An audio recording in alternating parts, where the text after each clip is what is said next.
Records కావాలి. ఇక్కడికి వచ్చిన గోవుల తాలూకు రికార్డులు ఎక్కడికి వెళ్తున్నాయి, ఎక్కడ స్లాటర్ హౌస్కి వెళ్తున్నాయి, ఇది గోశాల లేకపోతే గోపక్షకశాల, గోవధశాల నాకు కావాలి. నేను హైదరాబాద్ నుంచి గోవు ఉండు కూడా నేను ఆపరేట్ చేసి పంపిస్తున్నా ఇక్కడికి.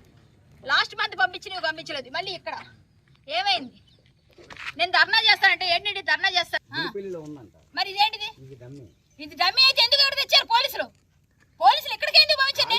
నా దగ్గర రికార్డు ఉంది. ఏదంటే రికార్డు ఇప్పుడు మీకు వినిపిస్తాను వినండి. నేను ఆయనకి ఏం చెప్పాను సీఏ గారు, నేను మీకు పంపిస్తున్నాను వినండి ఒకసారి. కావాలంటే ఇక్కడ నేను ఆయనతో చెప్పిన మాట నేను ఏమైనా కోల్పోయాను.